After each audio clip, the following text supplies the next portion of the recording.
پھر اگر یہ طریقے استعمال جو کرنے کو کہا گیا یہ کام نہ کریں تو پھر کیا ہے؟ اور اگر تم لوگوں کو کہیں میاں اور بیوی کے تعلقات بگڑ جانے کا اندیشہ ہو، یعنی آپس میں نباہ ہو نہیں رہا، بات بن نہیں رہی، تو ایک حکم مرد کے رشتہ داروں میں سے اور ایک عورت کے رشتہ داروں میں سے مقرر کرو، وہ دونوں اصلاح کرنا چاہیں گے تو اللہ ان کے درمیان موافقت کی صورت نکال دے گا، اللہ سب کچھ جانتا اور باخبر ہے۔ وَاعْبُدُوا اللَّهَ وَلَا تُشْرِكُوا بِهِ شَيْئًا، اور تم سب اللہ کی بندگی کرو اور اس کے ساتھ کسی کو شریک نہ بناؤ، ماں باپ کے ساتھ نیک برتاؤ کرو۔ اللہ سبحانہ وتعالیٰ نے اپنی عبادت کے بعد سب سے پہلی نیکی، سب سے بڑی نیکی جو ہمیں سکھائی وہ کیا ہے؟ والدین کے ساتھ احسان، اچھا سلوک، چاہے ان کی طرف سے کوئی تکلیف بھی پہنچ رہی ہو پھر بھی ان کے ساتھ اچھے اخلاق سے اور اچھے طریقے سے معاملہ کرنا۔ قرابت داروں یعنی رشتہ داروں اور یتیموں اور مسکینوں کے ساتھ حسن سلوک سے پیش آؤ، اور پڑوسی رشتہ دار سے، اجنبی ہمسائے سے، پہلو کے ساتھی جو کہیں کسی بھی جگہ تمہارے ساتھ بیٹھے، اور مسافر سے، اور ان لونڈی غلاموں سے جو تمہارے قبضے میں ہوں، احسان کا معاملہ رکھو، یعنی سبھی انسانوں کے ساتھ اچھے طریقے سے گزر بسر کرو۔ یقین جانو اللہ کسی ایسے شخص کو پسند نہیں کرتا جو اپنے پندار میں مغرور ہو اور اپنی بڑائی پر فخر کرے، اپنے آپ کو بڑا سمجھنے والے اور اکڑنے والے، اترانے والے، تکبر اور غرور کرنے والے اللہ کو پسند نہیں۔ اور ایسے لوگ بھی اللہ کو پسند نہیں جو کنجوسی کرتے ہیں، بخل کرتے ہیں، اور دوسروں کو بھی بخل کی ہدایت کرتے ہیں، نہ خود خرچ کرتے ہیں نہ دوسروں کو کرنے دیتے ہیں، اور جو کچھ اللہ نے اپنے فضل سے انہیں دیا ہے اسے چھپاتے ہیں۔ ایسے کافر نعمت لوگوں کے لیے ہم نے رسوا کن عذاب مہیا کر رکھا ہے، یعنی ایسے ناشکرے لوگوں کے لیے پھر آخرت میں رسوائی والا عذاب بھی ہے۔ اور وہ لوگ بھی اللہ کو ناپسند ہیں جو اپنے مال محض لوگوں کو دکھانے کے لیے خرچ کرتے ہیں۔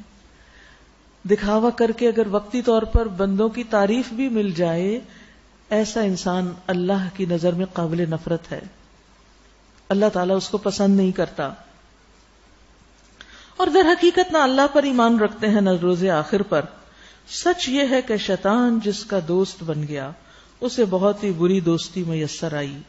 آخر ان لوگوں پر کیا آفت آ جاتی اگر یہ اللہ اور روز آخر پر ایمان رکھتے اور جو کچھ اللہ نے دیا ہے اس میں سے خرچ کرتے۔ اگر یہ ایسا کرتے تو اللہ سے ان کی نیکی کا حال چھپا نہ رہ جاتا۔ اللہ کسی پر ذرہ برابر بھی ظلم نہیں کرتا۔ اگر کوئی ایک نیکی کرے تو اللہ اسے دو چند کر دیتا ہے، دگنا کر دیتا ہے، اور پھر اپنی طرف سے بڑا اجر عطا کرتا ہے۔ پھر سوچو کہ اس وقت یہ کیا کریں گے جب ہم ہر امت میں سے ایک گواہ لائیں گے اور ان لوگوں پر تمہیں یعنی محمد صلی اللہ علیہ وسلم کو گواہ کی حیثیت سے کھڑا کریں گے۔ اس وقت وہ سب لوگ جنہوں نے رسول کی بات نہ مانی اور اس کی نافرمانی کرتے رہے تمنا کریں گے کاش زمین پھٹ جائے اور وہ اس میں سما جائیں۔ وہاں یہ اپنی کوئی بات اللہ سے نہ چھپا سکیں گے، یعنی قیامت کے دن انسان کسی بھی اپنے عمل کو چھپا نہ سکے گا۔ دنیا میں اگر انسان چھپ چھپ کے غلط کام کرتا ہے تو یہ پردہ ہمیشہ نہیں رہے گا، اس لیے انسان کو اللہ سے ڈر کر غلط کاموں کو چھوڑ دینا چاہیے۔ یا ایھا الذین آمنو، اے لوگو جو ایمان لائے ہو، جب تم نشے کی حالت میں ہو تو نماز کے قریب نہ جاؤ۔ یہ شراب کے بارے میں دوسرا حکم ہے، کیونکہ ایک مرتبہ شراب کی محفل کے بعد کسی امام نے نماز پڑھائی اور قرات میں غلطی کر دی، تو اس لیے پھر منع کر دیا گیا کہ نشے کی حالت میں نماز نہیں پڑھنی۔ نماز اس وقت پڑھنی چاہیے جب تم جانو کہ کیا کہہ رہے ہو، اور اسی طرح جنابت کی حالت میں بھی نماز کے قریب نہ جاؤ جب تک کہ غسل نہ کر لو۔ جنابت کے بعد غسل کرنا چاہیے، الا یہ کہ راستے سے گزرتے ہو یعنی مسافر ہو، تو پھر اگر پانی نہیں تو کیا کرے انسان؟ تیمم کر لے۔ اور اگر کبھی ایسا ہو کہ تم بیمار ہو یا سفر میں ہو، یا تم میں سے کوئی شخص رفع حاجت کر کے آئے، یا تم نے عورتوں سے لمس کیا ہو اور پھر پانی نہ ملے تو پاک مٹی سے کام لو۔ یاد رکھیے تیمم کے لیے مٹی کا ہونا ضروری ہے. کچھ لوگوں کو میں نے دیکھا وہ پاؤڈر سے تیمم کر رہے ہوتے. انوویشن.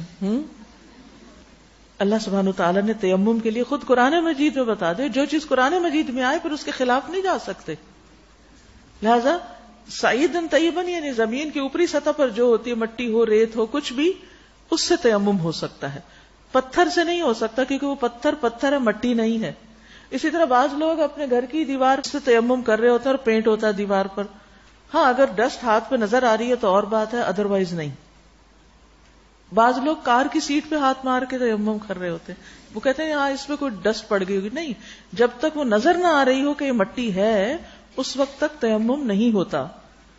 اور اس سے اپنے چہروں اور ہاتھوں پر مسح کر لو. یعنی کیا ہے, ایک دفعہ آپ مارے اس مٹی پہ ہاتھ, اس کے بعد ہاتھ میں پھونک مارے, چہرے پہ ہاتھ پھیریں اور اپنے دونوں ہاتھوں پہ ہاتھ پھیر لیں. That's it. ان اللہ کان عفوا غفورا, بے شک اللہ نرمی سے کام لینے والا اور بخشش فرمانے والا ہے. تم نے ان لوگوں کو بھی دیکھا جنہیں کتاب کے علم کا کچھ حصہ دیا گیا, وہ خود گمراہی کے خریدار بنے ہوئے ہیں اور چاہتے ہیں کہ تم بھی راہ گم کر دو. اللہ تمہارے دشمنوں کو خوب جانتا ہے اور تمہاری حمایت اور مددگاری کے لیے اللہ ہی کافی ہے. جو لوگ یہودی بن گئے ہیں, یعنی اللہ نے کسی کو یہودی نہیں بنایا, اللہ نے سب کو مسلمان پیدا کیا. ان میں سے کچھ لوگ ہیں جو الفاظ کو ان کی جگہ سے پھیر دیتے ہیں اور دین حق کے خلاف باتیں کرنے کے لیے اپنی زبانوں کو توڑ موڑ کر کہتے ہیں سمعنا و عصینا, ہم نے سنا اور مانیں گے نہیں, اور اسمع غیر مسمعن, سنو اور نہ ہی سنوائے جاؤ, ورائنا, اور رائنا کو بھی رائنا کہتے ہیں, حالانکہ اگر وہ کہتے سمعنا و اطعنا, ہم نے سنا اور ہم اطاعت کریں گے, اور اسمع سنیے, اور انظرنا ہماری طرف نظر کیجئے, تو یہ انہی کے لیے بہتر تھا. یعنی اچھے الفاظ استعمال کرتے تو انہی کو فائدہ ہوتا, اور یہ زیادہ راست بازی کا طریقہ تھا, یعنی بہتر طریقہ تھا. مگر ان پر تو ان کی باطل پرستی کی بدولت اللہ کی پھٹکار پڑی ہوئی ہے, اس لیے وہ کم ہی ایمان لاتے ہیں. اے وہ لوگو جنہیں کتاب دی گئی, مان لو اس کتاب کو جو ہم نے اب نازل کی. تم تو کتاب والے ہو, تمہیں تو معلوم ہے اللہ کی کتاب کیسی ہوتی ہے, تم تو اس سے مانوس ہو, تمہارے لیے کوئی نئی چیز نہیں. آخر تم نبی صلی اللہ علیہ وسلم پر اترنے والی کتاب قرآن مجید کو کیوں نہیں مانتے؟ اس کو مان لو, اور یہ کتاب اس کی تصدیق و تائید کرتی ہے جو تمہارے پاس پہلے سے موجود تھی. اس پر ایمان لے آؤ قبل اس کے کہ ہم چہرے بگاڑ کر پیچھے پھیر دیں, یعنی سامنے کا حصہ پیچھے کی طرف ہو جائے, یا ان کو اسی طرح لعنت زدہ کریں جس طرح سب یعنی ہفتے والوں کے ساتھ ہم نے کیا تھا. پہلے پارے میں ہم پڑھ چکے ہیں نا کہ انہیں بندر بنا دیا گیا تھا. اور یاد رکھو اللہ کا حکم نافذ ہو کر رہتا ہے. یہ کس بات کی سزا بتائی جا رہی ہے؟ کتاب کو نہ ماننے کی.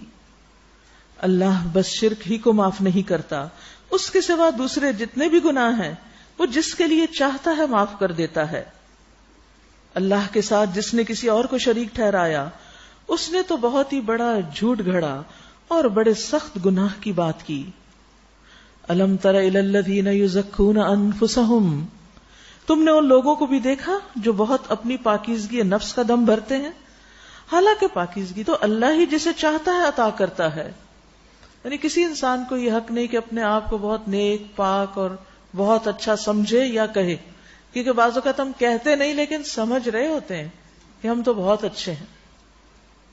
تو بات یہ ہے کہ پاکیزگی تو اللہ ہی جس کو عطا کرتا ہے وہی پاک ہوتا ہے. کون پاکی کا دعویٰ کر سکتا ہے؟ ہم سب کسی نہ کسی طرح کوئی نہ کوئی غلطی کر ہی جاتے ہیں, اور ان پر ذرا برابر بھی ظلم نہیں کیا جاتا. دیکھو تو صحیح, یہ اللہ پر بھی جھوٹے افطرا گھڑنے سے نہیں چکتے, اور ان کے سری گناہگار ہونے کے لیے یہی ایک گناہ کافی ہے.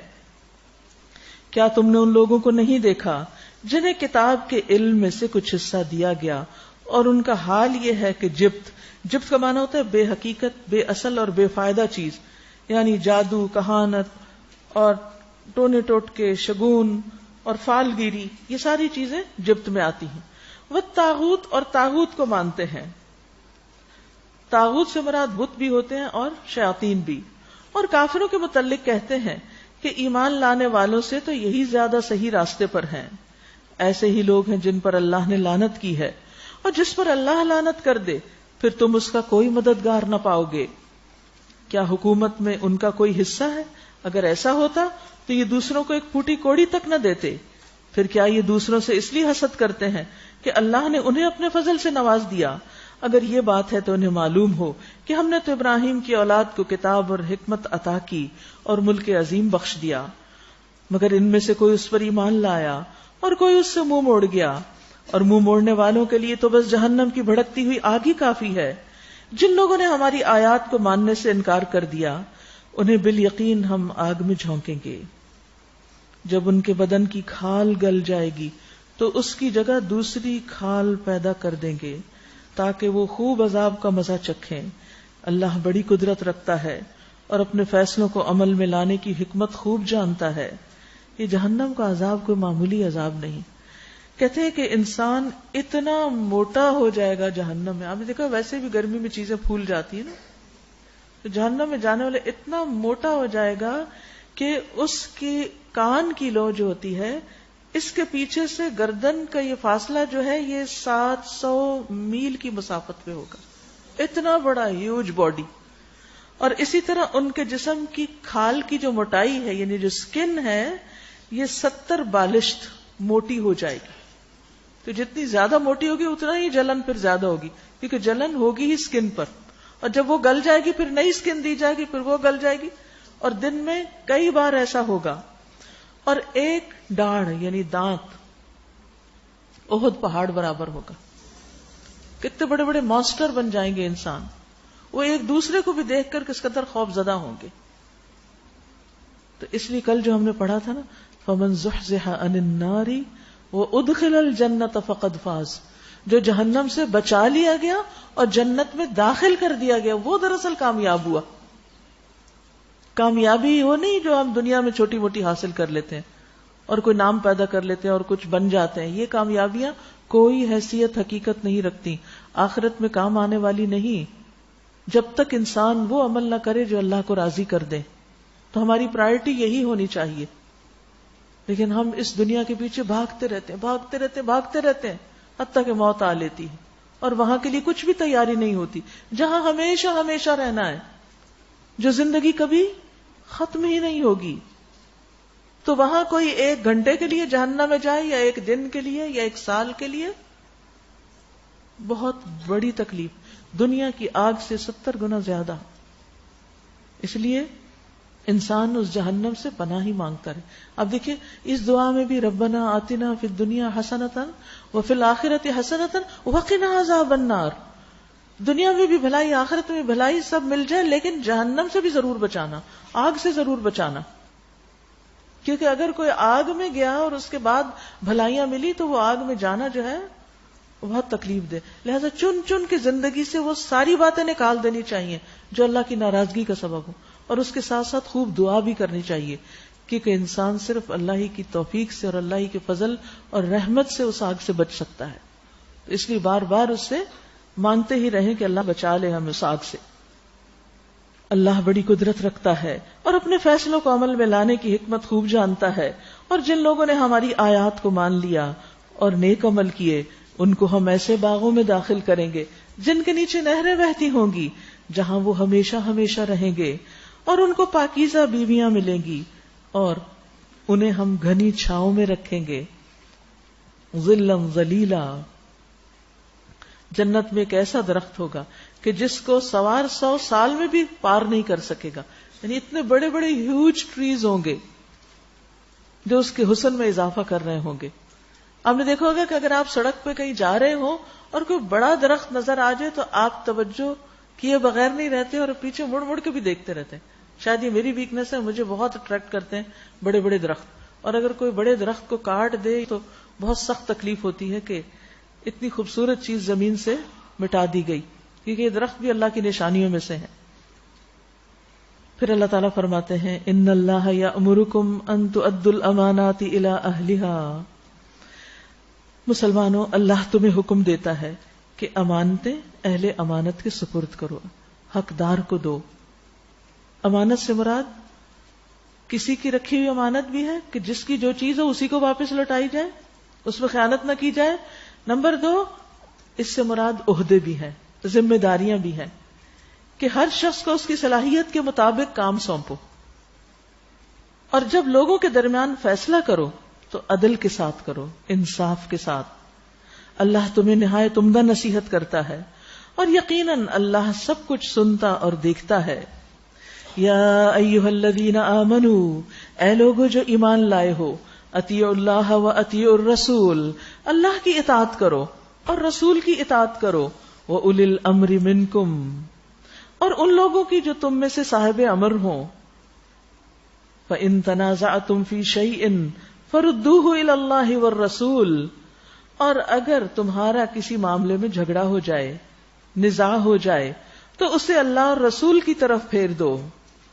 ایک بہت اہم حکم ہے. سب سے پہلا حق اللہ کا ہے کہ ہم اس کی بات مانیں، اس کے بعد رسول صلی اللہ علیہ وسلم کا، اس کے بعد جو بھی ہم پر بڑا ذمہ دار ہو، جو بھی ولی الامر ہو، چاہے کسی ملک کا کوئی ذمہ دار ہو یا کسی آرگنائزیشن کا یا کسی بھی جگہ جہاں آپ مل کے کوئی کام کر رہے ہیں اور ان میں سے ایک شخص لیڈر ہو، ذمہ دار ہو. ہمارا دین ہمیں یہ ڈسپلن سکھاتا ہے، یہ آرگنائزیشن ہمارے دین نے ہمیں سکھائی ہے. الا یہ کہ کوئی شخص بالکل ہی ناحق حکم دے رہا ہو، وہ پھر الگ بات ہے. اور اسے ایمان کا حصہ بتایا گیا. ان کنتم تؤمنون باللہ والیوم الآخر، اگر تم اللہ اور یوم آخرت پر ایمان رکھتے ہو. ذالک خیر واحسن تأویلا، یہی بہتر ہے اور انجام کے اعتبار سے بھی بہترین، اچھا. اس آیت سے ہمیں بہت اہم بات یہ بھی پتہ چلتی ہے کہ جب مسلمانوں کے بیچ میں آپس میں کسی دینی معاملے میں کوئی جھگڑا ہو جائے، کوئی اختلاف ہو جائے، تو پھر اس کو قرآن اور سنت پر پرکھ کر دیکھا جائے. نبی صلی اللہ علیہ وسلم کی زندگی میں جھگڑوں کے فیصلے آپ کی طرف لے جائے جاتے تھے. آپ کے بعد، آپ کی زندگی کے بعد، یعنی دنیا سے جانے کے بعد، اب ہم کہاں دیکھیں گے؟ آپ کی سیرت کو، آپ کی سنت کو، آپ کی احادیث کو، اور وہاں سے سبق لیں گے. سبق یہاں یہ ہے کہ اختلاف کی شکل میں کتاب و سنت کو مضبوطی سے تھام لینا چاہیے. ارباز بن ساریہ کہتے ہیں، ایک دن رسول اللہ صلی اللہ علیہ وسلم ہم لوگوں میں کھڑے ہوئے اور بہت متاثر کن واز فرمایا جس سے دل خوف زدہ ہو گئے، آنکھوں سے آنسو بہنے لگے. تو عرض کیا گیا کہ اے اللہ کے رسول صلی اللہ علیہ وسلم، آپ نے ہمیں ایسے نصیحت فرمائی ہے جس طرح کوئی رخصت ہونے والا نصیحت کرتا ہے.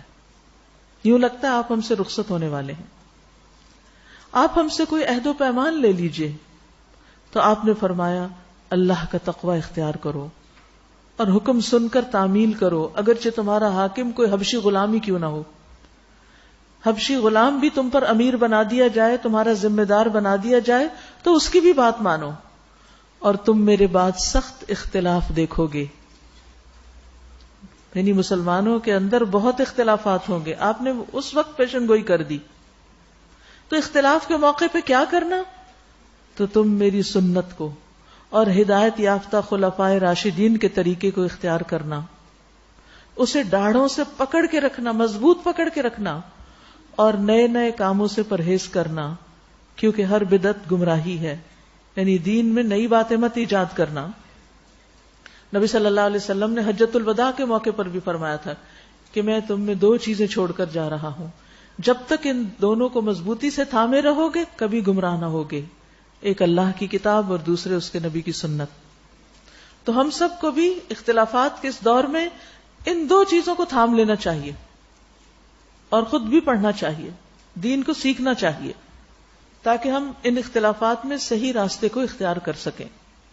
اے نبی، کیا آپ نے دیکھا نہیں ان لوگوں کو جو دعویٰ تو کرتے ہیں کہ ہم ایمان لائے اس کتاب پر جو آپ کی طرف نازل کی گئی اور ان کتابوں پر جو آپ سے پہلے نازل کی گئیں، مگر چاہتے یہ ہے کہ اپنے معاملات کا فیصلہ کرانے کے لیے طاغوت کی طرف رجوع کریں، حالانکہ انہیں طاغوت سے کفر کا حکم دیا گیا تھا، یعنی طاغوت کے انکار کا حکم دیا گیا. شیطان انہیں بھٹکا کر راہ راست سے بہت دور لے جانا چاہتا ہے، اور جب ان سے کہا جاتا ہے کہ آؤ اس چیز کی طرف جو اللہ نے نازل کی اور آؤ رسول کی طرف، تو ان منافقوں کو تم دیکھتے ہو کہ یہ تمہاری طرف آنے سے کتراتے ہیں۔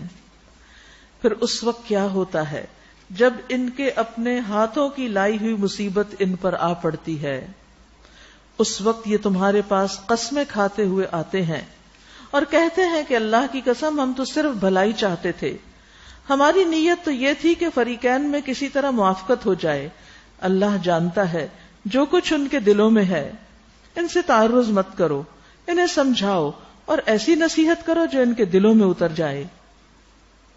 انہیں بتاؤ کہ ہم نے جو رسول بھی بھیجا ہے اسی لیے بھیجا ہے کہ اللہ کے اذن کے ساتھ اس کی اطاعت کی جائے۔ اگر انہوں نے یہ طریقہ اختیار کیا ہوتا کہ جب یہ اپنے نفس پر ظلم کر بیٹھے تھے تو تمہارے پاس آ جاتے اور اللہ سے معافی مانگتے اور رسول بھی ان کے لیے معافی کی درخواست کرتے تو یقیناً اللہ کو بخشنے والا اور رحم کرنے والا پاتے۔ یہاں ایک بہت اہم بات پتہ چل رہی ہے، اور وہ یہ کہ انسان پر بہت سی مصیبتیں اس کے اپنے اعمال کی وجہ سے آتی ہیں، یعنی انسان کو اس کے گناہوں کی وجہ سے مصیبت پہنچتی ہے۔ قرآن مجید میں سورۃ الشورى آیت 30 میں اللہ تعالیٰ فرماتے ہیں، اور تمہیں جو بھی مصیبت پہنچی تو وہ اس وجہ سے ہے جو تمہارے ہاتھوں نے کمایا، یعنی اس کی وجہ کیا ہے؟ تمہاری اپنے ہاتھوں کی کمائی، اور وہ بہت سی چیزوں سے درگزر کر جاتا ہے۔ اس لیے انسان کو ایسے موقع پر اللہ سے توبہ کرنی چاہیے۔ یونس علیہ السلام جب مچھلی کے پیٹ میں چلے گئے تھے تو انہوں نے کتنی خوبصورت دعا مانگی تھی، لا الہ الا انت سبحانک انی کنت من الظالمین، اللہ کے سوا کوئی الہ نہیں، کوئی معبود نہیں، تو پاک ہے، تو ظلم نہیں کرتا، تو ہر عیب اور نقص سے پاک ہے، میں ظالموں میں سے ہوں، میں اپنی غلطی کا اعتراف کرتا ہوں۔ توبہ کہتے بھی اسی کو ہے، اپنی غلطی کو ماننا۔ حضرت عمر نے جب عباس رضی اللہ عنہ سے بارش کی دعا کے لیے کہا تو انہوں نے کہا، اے اللہ، بے شک مصیبتیں گناہوں کی وجہ سے نازل ہوتی ہیں، یہ جو بارش رکی ہوئی ہے ہمارے ہی گناہوں کی وجہ سے، اور انہیں صرف توبہ ہی دور کر سکتی، یعنی استغفار کرنی چاہیے۔ برائے ابن عازب کہتے ہیں، آپ نے فرمایا جب بھی کسی رگ یا آنکھ کو نقصان پہنچتا ہے تو وہ کسی نہ کسی گناہ کی وجہ سے ہوتا ہے، اور بہت سی تکلیفیں تو اللہ تعالیٰ ویسے ہی ٹالتا رہتا ہے جو اس سے بھی کہیں زیادہ ہوتی ہیں۔ یعنی اگر ہمارے ہر گناہ پہ ہمیں پکڑا جائے تو ہم زمین پہ چل پھر ہی نہیں سکتے، لیکن کسی کسی غلطی پر اللہ سبحانہ وتعالیٰ دنیا میں ہی کوئی سزا دے دیتے ہیں اس کا کفارہ کرنے کے لیے، یا انسان کو سبق سکھانے کے لیے کہ آئندہ سے وہ باز آ جائے، کیونکہ جب انسان تکلیف میں ہوتا ہے تو اللہ کی طرف رجوع کرتا ہے، اور جب ہر وقت صرف نعمتیں ہی ملتی چلی جاتی ہیں تو انسان کو کیا خیال آنے لگتا ہے، میں تو بڑا اچھا ہوں، میں تو بہت نیک ہوں، اسی لیے تو یہ سب کچھ مجھے مل رہا ہے۔ رسول اللہ صلی اللہ علیہ وسلم نے فرمایا، جب کسی قوم میں بدکاری عام ہو جاتی ہے اور وہ اعلانیہ اس کا ارتکاب کرنے لگتے ہیں تو ان میں طاعون اور ایسی مختلف بیماریاں پھیل جاتی ہیں جو پہلے گزرے ہوئے لوگوں میں موجود نہ تھی۔ تو یہاں ایک خاص واقعے کی طرف اشارہ ہے کہ جس میں نبی صلی اللہ علیہ وسلم سے فیصلہ کرانے کے بعد کچھ لوگ جو تھے وہ کسی اور کے پاس چلے گئے کیونکہ انہیں آپ کا فیصلہ پسند نہیں آیا، اور پھر آ کے اپنی تعویلیں پیش کرنے لگے۔ نبی صلی اللہ علیہ وسلم کو کیا حکم دیا گیا؟ فَأَعْرِضْ عَنْهُمْ وَعِظْهُمْ وَقُلْ لَهُمْ فِي أَنفُسِهِمْ قَوْلًا بَلِيغًا، آپ ان سے اعراض برتیے، ان کو نصیحت کیجیے اور ان کو ایسی بات کیجیے جو ان کے دلوں میں اتر جائے، یعنی ان کی اصلاح ہو جائے۔ سبحان اللہ، ہمارا طرز عمل کیا ہوتا ہے اگر کسی نے ہمارے حق میں کوئی کمی کر دی، کوئی حق تلفی کر دی، اور پھر وہ معذرت کرنے آ جاتا ہے، چلے بھلے جھوٹی معذرت ہی کر رہا ہو، ایکسکیوز کر رہا ہو، تو کیا کرنا چاہیے؟ جانے دو، مان لو۔ آپ کو فیل ہو بھی رہا ہے، آپ کو محسوس ہو رہا ہے کہ یہ شخص صحیح بات نہیں کر رہا، اس وقت میں مجھے دھوکہ دے رہا ہے، لیکن چلیں کہہ تو رہا ہے نا، تو ان باتوں سے درگزر کرو، اگنور کرو، ان کو ایشو نہ بناؤ، اور پھر اس موقع پر کوئی اچھی ایسی بات کرو جو دل میں اترے۔ اور ایسی بات کہ جس کے بعد ان کو اپنی غلطی خود نظر آنے لگے. یاد رکھیے جب تک انسان اپنی غلطی کو خود نہیں مانتا اس کی اصلاح نہیں ہو سکتی. اگر انسان جھوٹی موٹی باتیں کر کے دوسروں کو مطمئن کرتا رہتا ہے تو پھر وہ اپنی غلطی پر تو اڑا ہی رہتا ہے نا. یہاں اچھے تعلقات چاہے کسی کے ساتھ بھی ہو ان کا ایک بہترین اصول بتا دیا, کیونکہ ہم نے رہنا تو اسی معاشرے میں ہوتا ہے نا, ایسے لوگوں کے ساتھ رہنا ہوتا ہے. دنیا میں 2 طرح کے لوگ ہوتے ہیں جن سے ہمارا واسطہ پڑتا ہے. ایک وہ ہوتے ہیں جو بہت ہی مخلص, ایماندار, سچے, کھرے لوگ, سچ بات کہنے والے, اچھے اخلاق کے مالک, اچھے ان کے اندر ٹریٹس ہوتے ہیں, اچھی عادات, اچھے طریقے ہوتے ہیں. ان سے تو ہمارا نباہ ہو ہی جاتا ہے اور اس میں ہمارا کوئی کمال نہیں ہوتا کیونکہ وہ خود ہی اچھے ہیں. ہم اچھے ہوں اچھے نہ ہوں وہ ہمارے ساتھ اچھے رہتے ہیں کیونکہ وہ اچھے ہیں. لیکن دوسری طرح کے لوگ وہ ہوتے ہیں جو ہمارے لیے ایک آزمائش بن جاتے ہیں, فتنہ بن جاتے ہیں. تو ایسے موقع پر کیا کرنا چاہیے؟ ان سے اعراض برتنا چاہیے, درگزر کرنا چاہیے, اس بات کو اپنے دل سے بھی نکال دینا چاہیے اور نہ کسی سے ذکر کرنا چاہیے, اور اگر کوئی ذکر کرے تو اس کو بھی روک دینا چاہیے. آپ دیکھیے کہ جو زخم انسان کو لگ جاتے ہیں نا ان کو ہیلنگ کے لیے وقت چاہیے ہوتا ہے, لیکن بہت سے لوگ ہیلنگ کے دوران ان کو کھرچنا شروع کر دیتے ہیں. خارش بھی ہوتی ہے نا ہیلنگ میں, اس کو کھرچنا شروع کر دیتے ہیں, وہ پھر ہرے ہو جاتے ہیں, پھر وہ ٹھیک ہونے لگے, وہ پھر کھرچ دیتے ہیں, وہ پھر کھرچ دیتے ہیں, وہ پہلے سے ہی بگڑ جاتے ہیں وہ زخم. یہی حال ہے ہمارا لوگوں کے ساتھ معاملے کا کہ بعض اوقات ہم ان کے ساتھ یعنی کسی سے ہرٹ ہو جاتے ہیں, زخمی ہو جاتے ہیں, ہمارا دل ٹوٹ جاتا ہے, اور پھر ہم اس بات کو اتنی دفعہ دہراتے ہیں, کبھی کسی کو بتاتے ہیں, کبھی کسی کو, اور پھر اتنی ڈیٹیل کے ساتھ ایک ایک سٹیپ ہم حفظ کیے ہوئے ہوتے ہیں, پکا پکا یاد رکھتے ہیں. شاید قرآن کی کوئی سورت بھی ایسی یاد نہ ہو جتنی ہمیں لوگوں کی غلطیاں یاد ہوتی ہیں, مائنیوٹ ڈیٹیل کے ساتھ, چھوٹے چھوٹے ایکشنز کے ساتھ. اللہ اکبر, کس پہ ظلم کر رہے ہیں؟ اپنی جان پہ. کیوں اتنا کچھ یاد رکھا ہوا ہے؟ چھوڑو ان باتوں کو, ایک گندگی کی ٹوکری اٹھا پھینکو, نکالو اپنے دل سے. اعرض عنہم, اور کیا کرو؟ بس اچھی بات کر دو, کوئی اچھا سا میسج دے دو, سامنے دے دو, پیچھے سے دے دو, کسی کے ہاتھ اچھا سا کوئی پیغام بھیج دو. آپ کو پتا ہے کوئی شخص آپ سے حسد کرتا ہے, آپ سے نفرت کرتا ہے, آپ کو سمجھ آ رہی ہے, اب اس سے ڈیلنگ کیسے کریں گے آپ؟ مقابلہ کر کے, کچھ اس کو سنا کے نہیں, اچھے اچھے میسج بھیج کے, تاکہ اس کا حسد ٹھنڈا پڑ جائے, وہ آگ اس کی دھیمی ہو جائے. کیونکہ اس کو اصل میں توجہ چاہیے. وہ آپ سے جیلس کیوں ہے؟ کیونکہ آپ کی ترقی, آپ کو ملنے والی نعمت اس کو پسند نہیں ہے. اب وہ کیا چاہتا ہے کہ یہ کسی طرح ختم ہو جائے. لیکن جب آپ اس کو اکنالج کرنے لگتے ہیں نا کہ آپ بھی بہت اچھے, آپ کے اندر یہ خوبی ہے, تو اس کا تھوڑا سا علاج ہو جاتا ہے. ہم کیا کرتے ہیں؟ اور اگنور کرنا شروع کر دیتے ہیں, اور کھچاؤ, وہ مسئلہ اور بڑھ جاتا ہے. آگ کو کیسے بجھاتے ہیں؟ پھونکے مار کے, پانی ڈالتے ہیں نا. تو یہ آپ کا اچھا رویہ کیا ہے؟ اس آگ پہ پانی ڈالیں جو اس کے اندر لگی ہوئی ہے. آپ کو پتا ہے یہ شخص دھوکہ دیتا ہے مجھے, آپ کو پتا ہے یہ نوکر جھوٹ بولتا ہے, آپ کو پتا ہے اس نے گڑبڑ کی ہے. اگر تو آپ اس کا علاج کر سکتے تو کریں, اور اگر نہیں تو پھر ہر وقت بہت باریک حساب نہ کریں, کیونکہ وہ سوائے چک چک کے اور اپنے اعمال برباد کرنے کے حاصل کچھ نہیں ہوگا. یا تو نکال دیں, یا پھر اس سے گزارا کرنا ہے تو اعرض عنہم, آنکھیں بند کر لیں. نہیں گزارا ہوتا کسی اور تو پھر آنکھیں بند کریں, کیونکہ ہر وقت حساب کتاب سے سوائے مسائل کے اور اپنے آپ کو پریشان کرنے کے کچھ حاصل نہیں ہوتا. اسی طرح کوئی انسان ہماری زندگی میں اسی طرح کا ہے. تو بہن بھائیوں میں سے کوئی ہے مستقل ایک کشمکش اور ایک مصیبت بنی ہوئی, کوئی دوست, کوئی ملنے جلنے والا, کوئی اور. حل یہی ہے جو یہاں بتایا گیا ہے. منافقین بھرے ہوئے تھے, آس پاس تھے. نبی صلی اللہ علیہ وسلم کو بتا بھی دیا گیا کہ کون کون ہے, آپ پہچان بھی لیتے تھے, لیکن اتنا خوبصورت معاملہ کرتے تھے کہ کسی کو جرت نہیں ہوتی تھی کہ وہ اپنی ہاتھ سے آگے بڑھے. اپنے اخلاق کے ساتھ لوگوں کو ان کی حد پہ رکھیے, ورنہ وہ آپ کے سر چڑھ جائیں گے اور زیادہ آپ کو ذلیل کریں گے. کیونکہ یہ نہیں ہو سکتا کہ آپ کسی کو تانا دیں اور پھر بچ جائیں, آپ کسی کے ساتھ برا کریں اور پھر آپ کو وہ چھوڑ دے جو پہلے سے ہی آپ کا حاسد ہے, جو دشمن ہے آپ کا. انبیاء کا اخلاق کیسا ہوتا ہے؟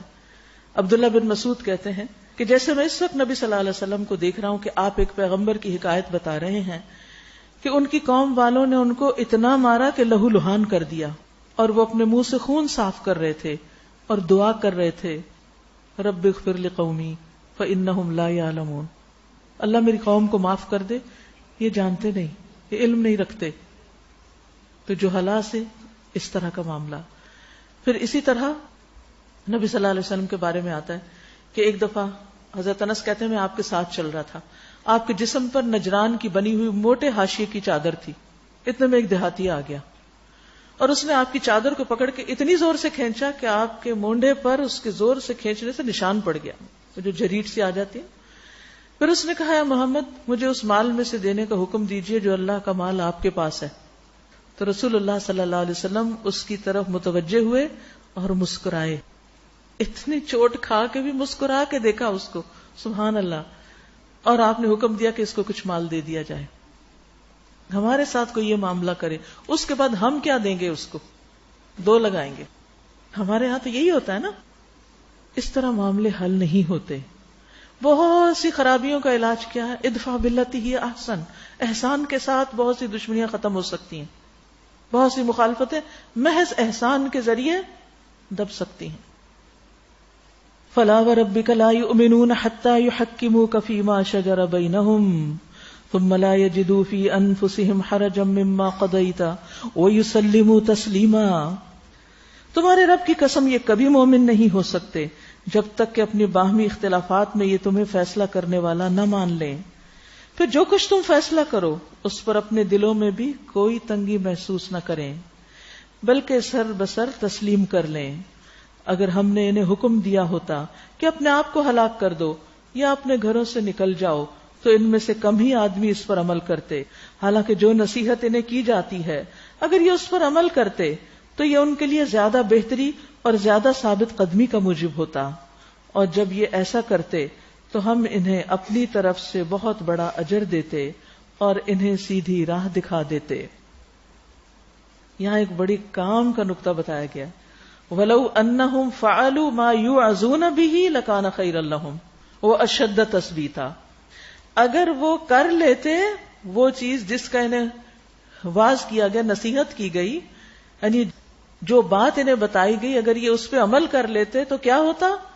نمبر 1 لَكَانَ خَيْرًا لَهُمْ، ان کے لیے اچھا ہوتا، ان کی خیر تھی اس میں۔ نمبر 2 اشد تثبیتا، ان کے لیے ثابت قدمی کا موجب ہوتا، یعنی بہت زیادہ ان کے قدم اور دین میں جم جاتے۔ تو اس سے یہ پتہ چلتا ہے کہ انسان جب اللہ اور اس کے رسول صلی اللہ علیہ وسلم کی نصیحت پر عمل کرتا ہے، ان دوسرے لفظوں میں علم پر عمل کرتا ہے، تو اس سے بہت بڑا فائدہ حاصل کرتا ہے۔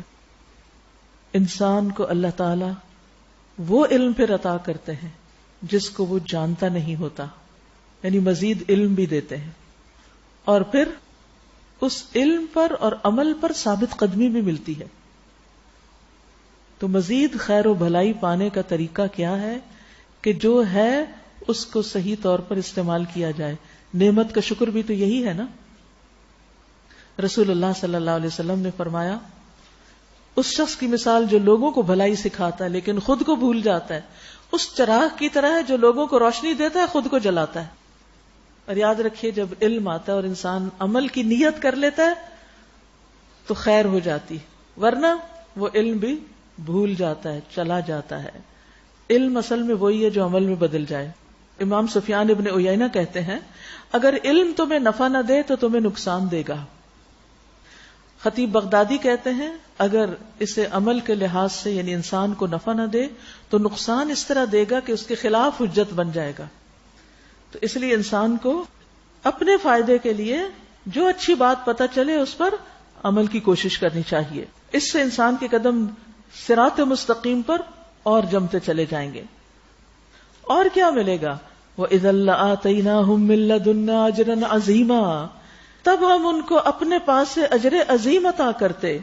اگر یہ عمل کرتے تو ہم انہیں اجر عظیم عطا کرتے۔ وَلَهَدَيْنَاهُمْ صِرَاطًا مُسْتَقِيمًا، اور ہم انہیں سیدھا راستہ دکھاتے۔ سبحان اللہ، یہ ہے عمل کا فائدہ۔ خیر، ثابت قدمی، اجر عظیم، صراط مستقیم، یہ سب کچھ اچھی نصیحت کو قبول کرنے کے نتیجے میں انسان کو ملتا ہے۔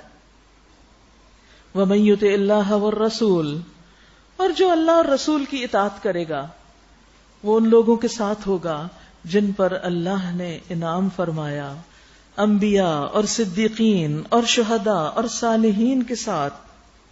کیسے اچھے ہیں یہ رفیق جو کسی کو میسر آئیں، یہ حقیقی فضل ہے جو اللہ کی طرف سے ملتا ہے، اور حقیقت جاننے کے لیے بس اللہ ہی کا علم کافی ہے۔